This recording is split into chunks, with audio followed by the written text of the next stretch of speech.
So, today, ayos na natin yung kandila na ginawa natin kagabi. Tapos, mamaya-maya, gagawin ko na yung ibang orders. So, di natin sila natapos kagabi. Pero sa ngayon, ayusin muna natin yung helmet natin kasi baka lumabas tayo.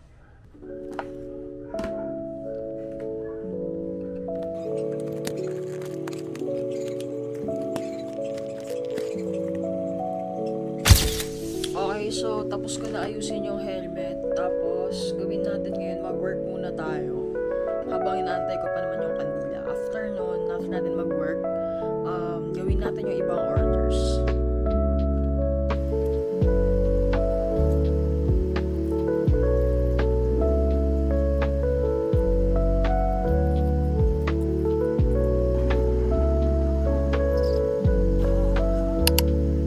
So guys, may na-receive tayong order.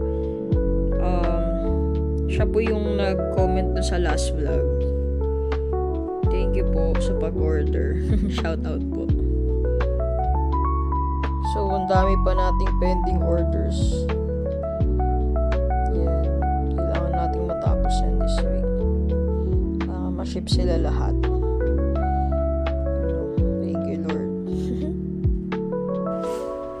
So, baba muna tayo. Ito si Ming. Check muna natin yung mga babies. Ming! Bibigyan kitang wet food ha. Nahihirapan kasi siya kumain. Masakit yung gums niya. Medyo may edad na kasi ito si Ming eh.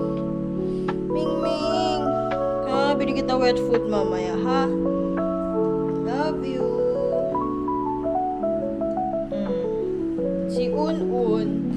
Si Un ay napulot sa kalsada sa Taytay.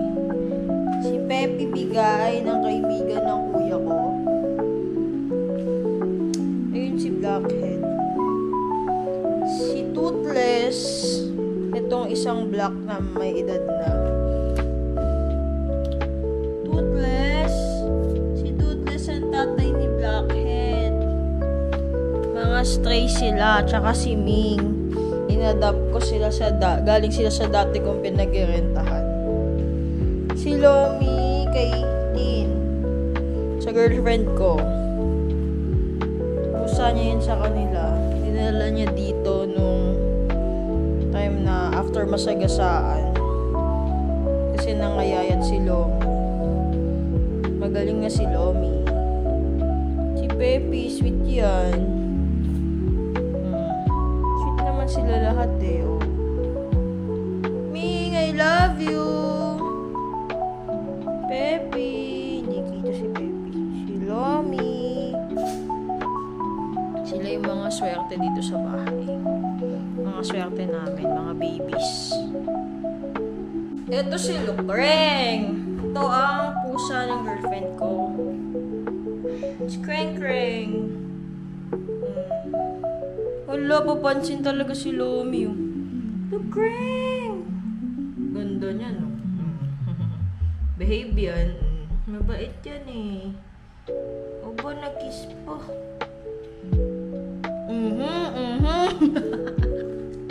Kakasabi ko lang, mabait yan eh. Si Pepe, Pogi. Pepe! Wag ka dito, Pepe. Pogi yan eh, Pepe! Oo. Pogi si Pepe. Madungis lang. Si Lomi lahat na lang yun. Ito ang aking puppy! Pagnutin yan. Puppy! Dungis na. Magpapagom na yan eh. Puppy! Sa kwarto siya mag-isilip. Pupunasan muna siya. No. Ano lang ito yan? Sungit ah. So, nandito na tayo sa studio. Sa kabilang kwarto lang naman to. Gawin natin yung mga pending orders. Ito yung inayos ko kanina. Kailangan pa siya i-hit kasi nagbubbles na naman.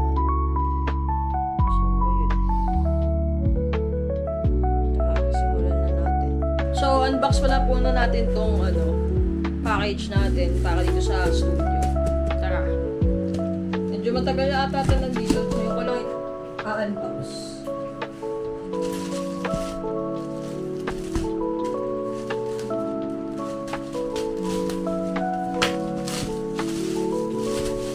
Usually stock lang naman ito. Stock. Mga raw materials. Pero pakita ko lang sa inyo.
Measuring cup natin sa fragrance oil.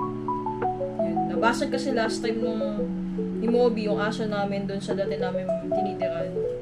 Sa dating pwesto ng studio, yung ganito ko. Kaya, ayun, at least may ako na ulit ngayon.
So, ito na yung mga kandila na tumigas na.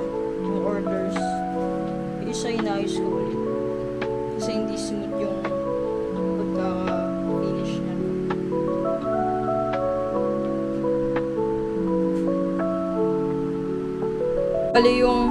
Bali yung ibang orders gawa naman na eh. Yung isa binarnish ko pa sa baba. Bali, ito isa sa order. Tapos yung keychains, kulang pa yung keychains kasi kukunin ko pa bukas. So baka magmotor tayo bukas or kotse bahala. So mag-e-edit na tayo ng mga video kasi meron tayong ginawang YouTube channel para sa YouTube automation. Experiment lang. So mag-e-edit tayo ng mga siguro 10 videos para dun. Tapos mamaya edit natin yung vlog natin. Pero sa ngayon,